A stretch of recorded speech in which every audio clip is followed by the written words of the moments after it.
What I would like to know in the beginning, what prompted you to, what is the story behind Hamtramck? What prompted you to produce such film? So I actually co-directed this with my co-director, Razi Jaffrey, who cannot be here today.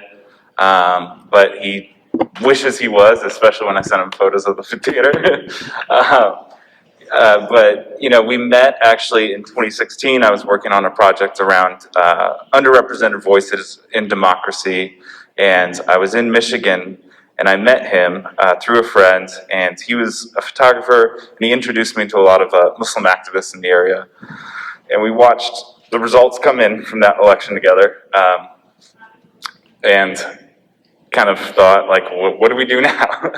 And so the next day we were kind of talking to each other, and you know, we really had a good working relationship, and we figured we wanted to find some way of responding to the events of the 2016 election, a lot of the ideology being expressed, a lot of the rhetoric being expressed, and the ways that, you know, shortly thereafter it manifested its way into policy. So we kind of wanted to find a way of pushing back in our own way. And so we thought about it, and we thought Hamtramck is the perfect story for that moment.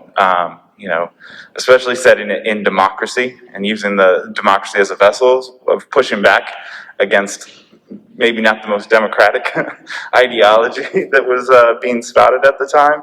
And so we kind of immediately just fell in love with Hamtramck. We were like, we got to shoot this. I left my camera with him. I said, I'm going to move here in a couple of months. Just start shooting whatever you can get your hands on, and we'll have like a full year. So we spent a whole year with Hamtramck and really kind of diving into the everyday life as much as the politics. Great. I can tell you, for someone who lived in southern Detroit, you know, Metro Detroit, this truly depicted the soul of Hamtramck. As human beings, any project we do, anything we create, we learn from. What did you learn? What did this add to you as a person? What did you learn from this experience? Well, you know, early in the film, we show a news kind of montage of the way that Hamtramck is depicted in media, and that's what my understanding in a lot of ways was of Hamtramck. There's this clash of the civilizations. There's this, you know, real fear-mongering going on. I mean, you know, the CNN reporter who asked the mayor, who is elected by this community, whether she's afraid of the community. You know, this is what you kind of see when you're not from Hamtramck or you don't experience Hamtramck. And so getting to Hamtramck, that's not there.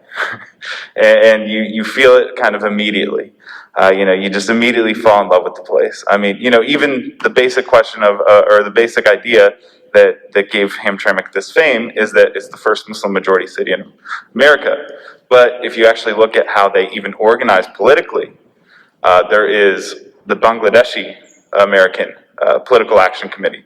There's the Yemeni American Political Action Committee. There's no Muslim American Political Action Committee that even exists in Hamtramck or organizes in Hamtramck. So even like the very basic idea behind the whole way that the city gets covered is completely off base. So everything else, of course, is going to be off base. True, very true. We want to open the floor to our attendees. If you have any questions, we can get the mic to you. If you have a burning question, you can just raise your hand, and the mic will come to you. If you have any questions, anything you're interested in asking. I don't have a question. I just wanted to say I really enjoyed the film. I spent a lot of time in Hamtramck, and I have a lot of family there currently. I actually noticed some of my family in the movie.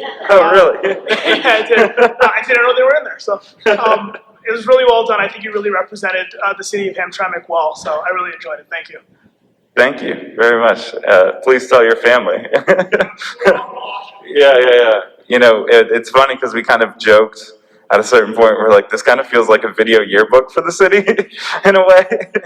We're like, you know, you're just kind of like, we had a screening recently in the Detroit area where we were just like, you know, everyone's going to just kind of be like, oh, there's me. So it's kind of cool that even in Milwaukee, same connections. So how can we share this movie with others? How can we tell people about watching it? Yeah, so actually, we played over the summer on PBS's America Reframed, and we actually are getting another play encore presentation actually December 7th. I don't think that's public yet, but it's, we're all friends here. So yeah, I think December 7th is when we'll be playing on PBS. If you go to any of the social media, it's Hamtramck Doc or HamtramckDocumentary.com. You can look it up, and we'll have full listings of other festivals. And then we will be hitting a digital release in January. We're also doing educational screeners if there's professors here or people that know professors that we can program. And the link for the sale of educational screenings is on the website as well. Thank you so much. It was a great film, of course. The question that I had is, this is just like such small town America. It's, we have in Wisconsin, we have Barron, Wisconsin, which is a super, super small town that now has several thousand Somalis because they brought them in to work there. And so I just can imagine that this is probably similar. My question to you is, since you made the film, have you been back there, and how have the dynamics changed, especially as far as the political sphere? Yeah, thank you. And yes, it's Hamtramck may be unique in that it's the first Muslim majority city, but it rhymes with a lot of communities. Whether that's a full-on town, or if that's a neighborhood, or if a region even.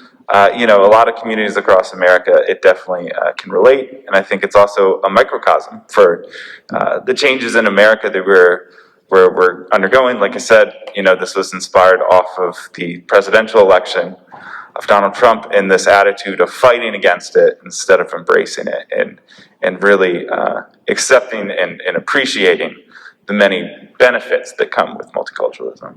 But to answer your question, yes, I actually do. I have gone back regularly. My co-director actually now lives in Hamtramck. I guess he just couldn't get enough of it. So yeah, he lives there now, and a lot of things. It's a working class community, and they did get hit hard by COVID, and that was a really hard thing to watch from afar. Is a lot of people that I knew from the course of this film passing away or getting really sick, and it's. The whole country got affected with COVID, but a community like that, especially a community that is predominantly people of color, definitely got hit a lot worse than a lot of other communities in the metropolitan Detroit metro area. As far as the local politics, this is actually another election year. Karen Majewski and Kamal did run for mayor again. Karen is advanced out of the primary and is now into the general. And Kamal did not, once again. He came up short. And then Fadl is not running for re-election. He's actually getting married and is now refocusing on kind of being with family. So he's kind of shifted his focus a little. He's kept the door open, maybe down the road. I mean, he's still young. I think he's now 26. So, you can save politics for later in life. Enjoy your 20s and early married life. Thank you so much for making this film. It was wonderful. It was really great to watch. And I was wondering if you could talk a little bit about how Trump's Muslim ban impacted Hamtramck, its growth, its communities, and how the families that are residents of Hamtramck that are affected by the Muslim ban, how do they cope? Yeah, I think, that was so immediate when it first came down. I don't want to say it caught anyone off guard, because it seems like that was an inevitable thing that, he said it all the time. And explicitly, I, Donald J. Trump, am calling for a total and complete shutdown of all Muslims entering this country. It's hard to mistake what that means. And so I think a lot of people were kind of ready to kind of protest against it. And from the very first day, there was a lot of protests in town and around town. We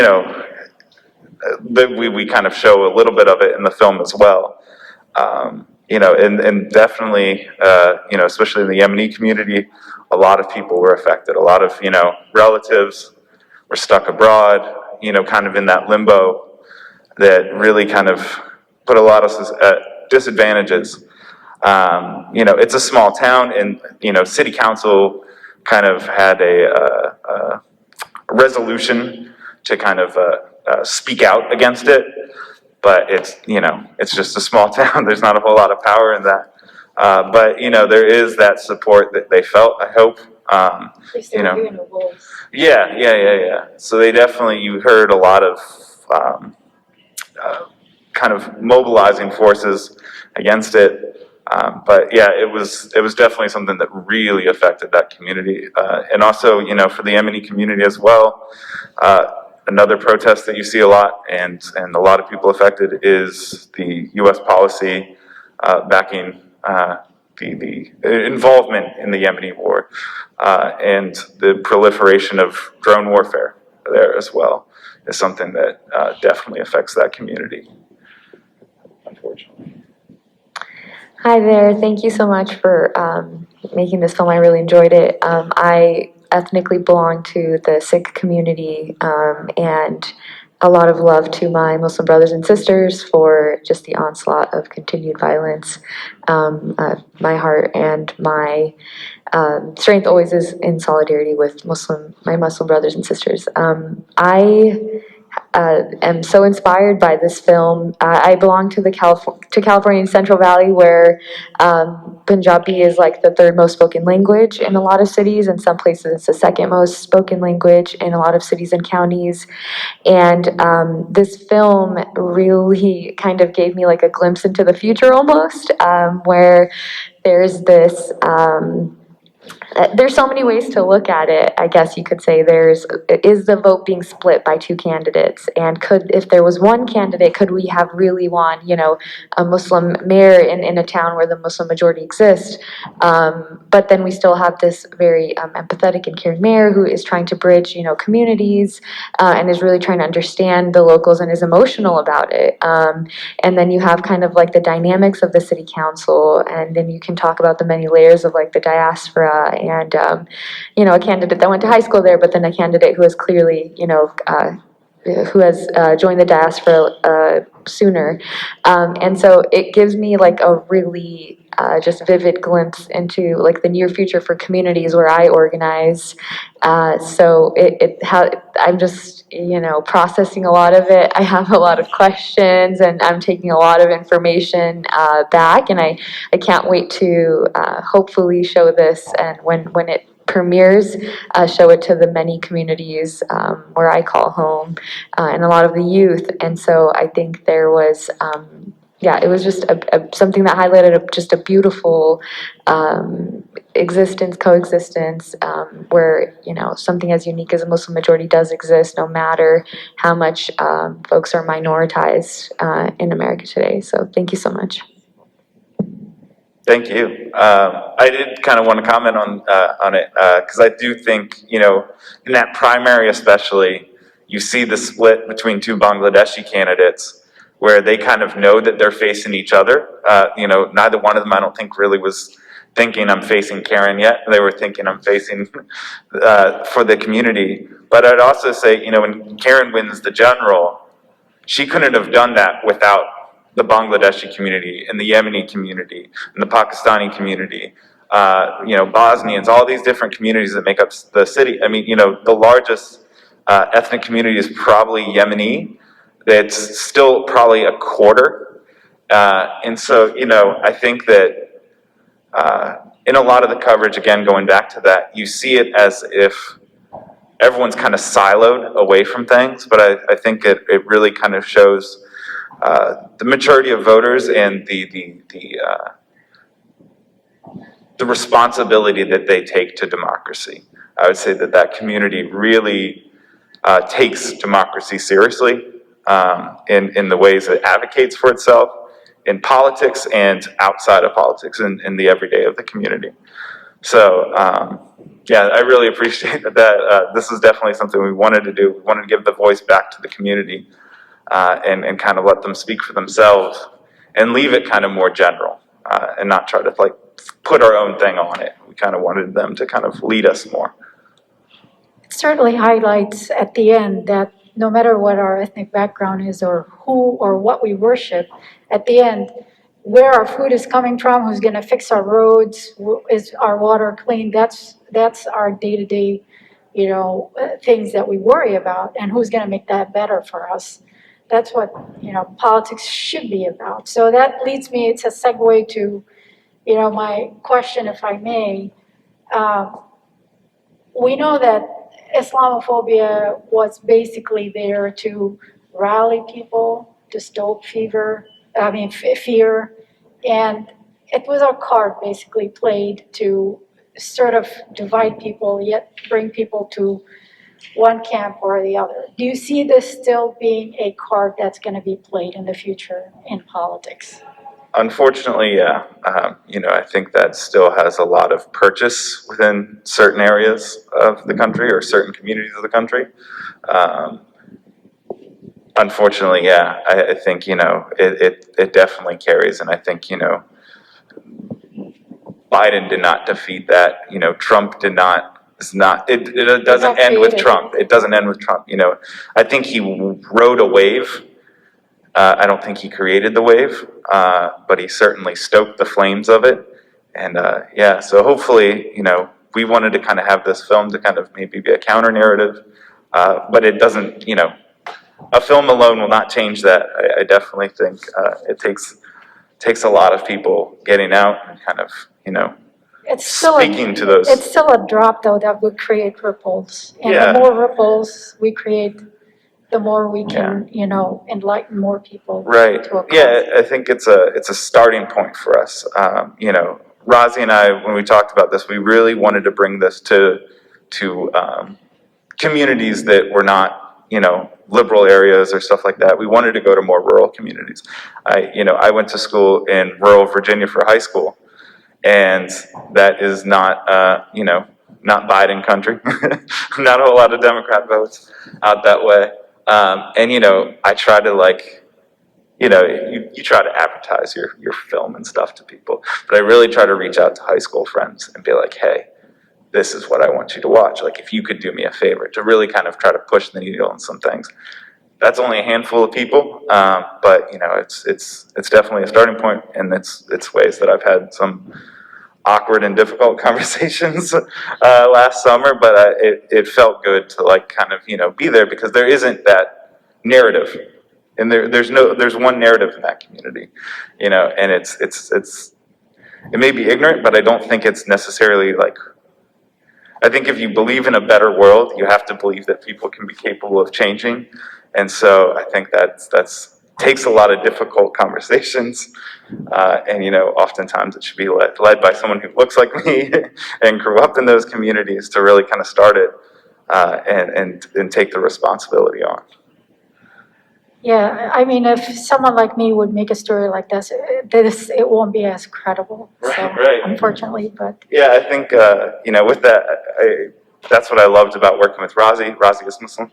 He is an immigrant from India, and so it was great to have those two experiences where we both kind of worked together and kind of shared we just constantly had conversations about this community and about how we can try to capture the story and work to it.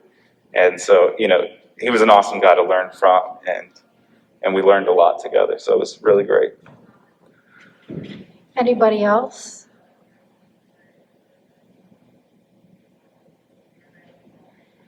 Well, I thank you all for your engagement, for being here, for your questions. Please don't forget the survey. And I would like to thank Justin very much for telling the story of. Thank you, guys.